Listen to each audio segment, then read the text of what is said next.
Wanna feel old? Pokemon Ruby and Sapphire are nearly 13 years old. Red and Blue are nearly 20. But despite all that time, we're just now unveiling lore that could answer some of the franchise's longest kept secrets.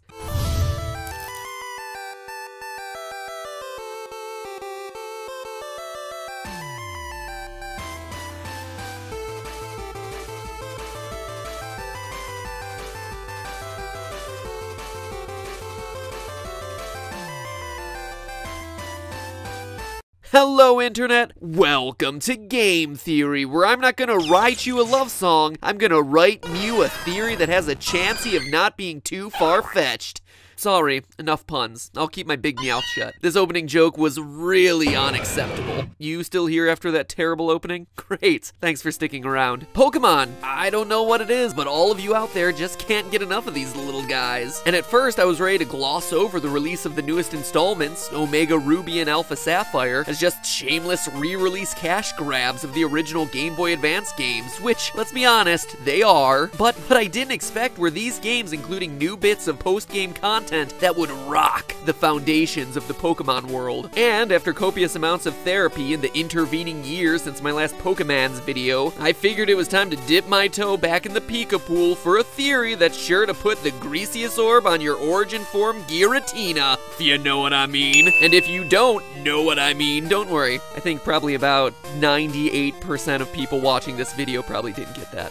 I don't either, honestly. I just say these things. So this earth-shattering bit of post-game content is known as the Delta episode, and be wary as there be spoilers ahead. Basically, you team up with an all-new trainer named Zinnia, last in her line of ancient Pokemon dragon worshippers, to save the world from an asteroid on a collision course with the planet. Along the way, you encounter the mysterious alien Pokemon Deoxys, and the all-new Mega-evolved form of Rayquaza. And yes, for those of you not keeping up with the series, there are now Mega Evolutions, which are powered by the bond between trainer and Pokemon. And if you're thinking that sounds a lot like Digimon, then you're thinking something everyone else realized back in 1999. But here's why I'm doing my 8th video on the franchise, outside of the fact that you guys requested it. I believe the Delta episode has given us a key to finally answering some of your longest held questions about the series, and also gives rise to a whole new line of questions regarding the nature of the two different versions of each generation. You know, Red and Blue, Gold and Silver, Ruby and Sapphire, and so on. What if it's not just a ploy to convince you to buy two games when you should only really need to buy one? Well, obviously it is a ploy to get you to buy two games, but I'm talking about from a lore perspective here. What if there's an in-game reason the two versions are similar yet different? Hold on to your Pokeballs, Aroma Lady, because these games are set in different dimensions. You didn't mishear me. I said dimensions, as in different planes of existence. Let me explain. Normally when people talk about these sorts of complex concepts, they start with a cat and a man named Schrodinger, but since it's Omega Ruby and Alpha Sapphire season, let's replace this boring old Austrian physicist with one-time Pokemon champion and all-around cool guy, Steven Stone. And instead of a lame, non-powered cat, let's replace it with this cat-like Pokemon, Skitty. Wait a minute, Skitty? Like kitty, but with an S in front. And it's a cat. Oh my gosh. Well played, Game Freak. Well played. Anyway, let's talk about the classic quantum physics thought experiment, Steven Stone Skitty. Try saying that one 3 times fast. It's time to get metaphysical. First, imagine that Steven Stone is standing there in the Pokemon Stadium, and that his weird little Skitty is just sitting there inside a Pokeball on his belt. Next, imagine that unbeknownst to both of them, the Pokeball Skitty's sitting in has faulty wiring, which could possibly result in the Skitty being dead. Oh, poor little guy. Now, this is where it starts to get weird, because quantum physics is just bizarre. Imagine that while Skitty lies unobserved within the Pokeball, that actually means he's in a super state of being both alive and dead at the same time. Because we don't know which he is until the moment Steven Stone says, "I choose you," the Pokeball opens and we get our answer to the question. Now, you quantum physicists in the room might be asking yourself, how can Skitty possibly be in 2 states at once? And then how can they collapse into one? And what determines which one he assumes? Well, my little would-be Pokemon masters, the truth is, no one really knows for sure. But there are a few commonly discussed theories. String theories! Thanks for observing. No? Little science joke? whatever. The theory we just discussed is called the Copenhagen interpretation, that in observing the Skitty, we collapse the two possible outcomes to one true outcome, Skitty being either alive or dead. But another theory is that that collapse never happens, that there is a universe for each possibility, one where Skitty pops out and is alive, and another where it's sadly a bit more than fainted. This is known as the many worlds interpretation. And if you're a true loyal theorist, you might remember this episode I did, yikes, a little over 2 years ago, about how the Zelda timeline is wrong, where I explained that every situation with multiple outcomes creates an entirely new parallel universe. Well, that's one way to explain Steven Stone's Skitty, too. But now, instead of just one Pokemon's life hanging in the balance, imagine it was a significant percentage of the total Pokemon population on the planet, which leads us back to the franchise's lore. According to Pokemon X and Y, 3,000 years before the events of the game, there was a trainer named AZ, who lived in the Kalos region with his beloved flower-bearing fairy Pokemon, Floette. Unfortunately for both of them, a war suddenly broke out in the region and the Floette was called upon to fight. Sadly, Floette was killed in battle, and AZ was devastated. AZ went crazy trying to build a machine that would bring his Floette back from the grave, and in that process somehow developed the ability to live forever. I don't know, it's a theory for another day. What's even crazier though is that he eventually succeeds, but by now he's so maniacally deranged about ending the war at any cost that he configures the machine to power itself on the lives of Pokemon. Millions of Pokemon are killed to bring Floette back, and the whole awful series of events is so earth-shattering that the trauma of all these deaths combined with the energy of AZ's weapon to irradiate some weird Stonehenge-like rock things outside of Geosenge Town. Ha! Geosenge. Stonehenge. Again, well played, Game Freak. Truly stellar work with these creative names. But here's where Steven Stone's Quantum Skitty matters. Imagine that in this case, the faulty wire in Skitty's ball is the same as AZ's giant death machine, and that the two different possibilities, AZ firing the weapon or AZ not firing the weapon, have created two separate universes. One where irradiated stones filled with the spirits of dead Pokemon enable Mega Evolution, where your favorite Pokemon temporarily get even bigger and more powerful, and a second where Mega Evolution doesn't exist because the weapon was never fired and millions of Pokemon never died. Suddenly you get the most brilliant retcon ever, an explanation for why some games in the franchise feature Mega Evolution and some don't.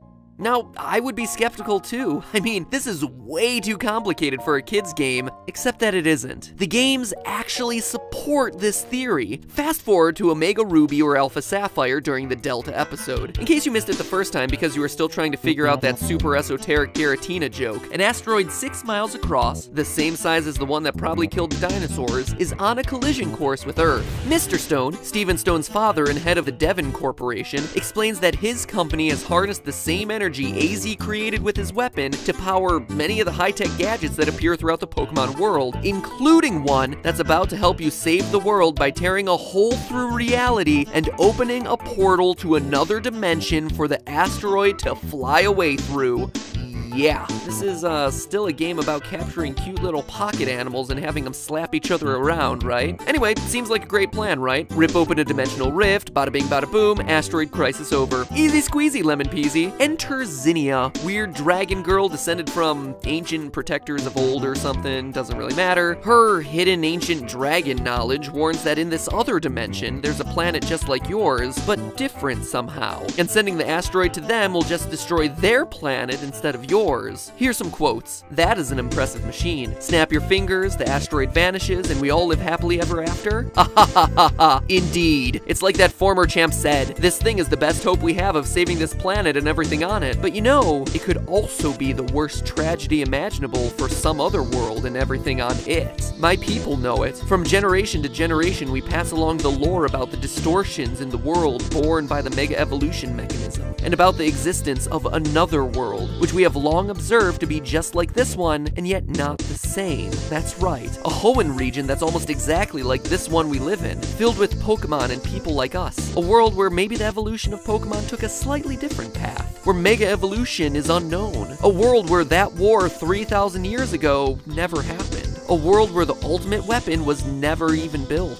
end quote. This is pretty heavy stuff. It's also stuff that seems to imply that our Mega Evolution theory is correct. The 3DS Pokemon games, Pokemon X and Y, and Pokemon Omega Ruby and Alpha Sapphire, are set on a different timeline, a different dimension than the other games in the series, which also rather conveniently explains why Mega Evolution never existed as a gameplay feature until now. Using the many worlds interpretation, Game Freak has created the ultimate retcon. And while that's pretty impressive in its own right, I know you, and I know you're still not quite satisfied because that's not what I originally set out to prove. So how does this translate to the different versions being set in alternate dimensions? Well, look at what we've learned. In the world of Pokemon, the many worlds theory seems to be a fact. Different versions of reality are definitely created whenever events have multiple possible outcomes, leaving a bunch of really similar universes to float around in the ether, with little differences between them, like, say, which Pokemon are available on any given route, or maybe which legendary Pokemon the criminal syndicate has chosen to be a part of their master plan, or the name of Professor Oak's human turd of a grandson. All different universes, differentiated by different titles. But we can take it one step further. That rift-creating device had a name. It was called, get this, a link cable. And while the opening of this episode may have made me feel like Father Time, I'm sure at least some of you out there watching in the audience can remember or at least have heard about a time before wireless communications technology, when us Pokemon fans had to buy a device that would physically link our Game Boys together when we wanted to battle or trade. A device that was called a link cable. Why is this a big deal? Well, we can extrapolate that not only are red and blue, gold and silver, and so on different tellings of the same basic story set in parallel universes, but that in fact each copy of each game is in fact its own universe too, and that these link cables actually physically connect them via rifts in time and space. Want to trade or battle with a friend? Well, doing that spreads new Pokemon from one dimension to the next. And that's not even where it ends. There's even a scientist in the game who explains that the Devon Corporation casually uses this technology all the time in devices that people use every day. He only mentions those overused warp panels, but think about all the different bizarre things this could explain. I mean, this is a civilization that can travel through any possible reality. What else could you do? Well, how about impossible references to real-world pop culture? Like when Ash references the Minnesota Vikings in the Pokemon movie. I didn't know Vikings still existed!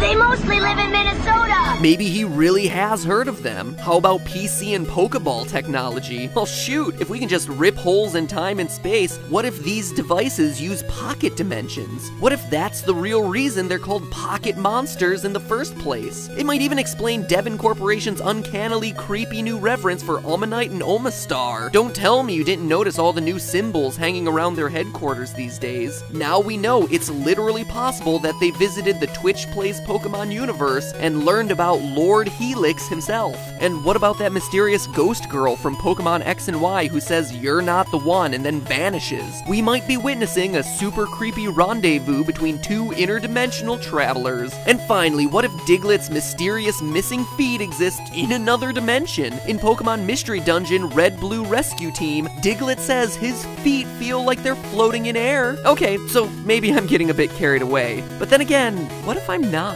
Maybe Pokemon has always been about other dimensions and the beautiful idea of connecting your little world with someone else's. Or maybe it's just something they didn't think about until they realized that fans were asking too many questions. But regardless, who knew that Pikachu would be giving you a little lesson in quantum physics? But hey, that's just a theory. A game theory. Thanks for watching. Let's cut to the chase. You like snacks? I like snacks. You like free things? I like free things. Get the best of all worlds by clicking the link in the description or typing in naturebox.com/MattPad into the address bar and get yourself some free food sent directly to your door via the NatureBox delivery service. This month I'm dining on chocolate banana chips, coconut date energy bites for those late night game theory sessions, and dark cocoa nom noms, which are so named because when you eat them you go nom nom nom nom nom. Like Pac-Man, but eating dark cocoa instead of weird white pellet things. Let this be the universe where you get to indulge in some free snacks delivered directly to your door, and let that other universe you just remain hungry and sad that he didn't click the link in the description. Now, if you'll excuse me, I need to do research on a game that isn't as complicated as Pokemon. I wonder how Metal Gear Solid is doing these days.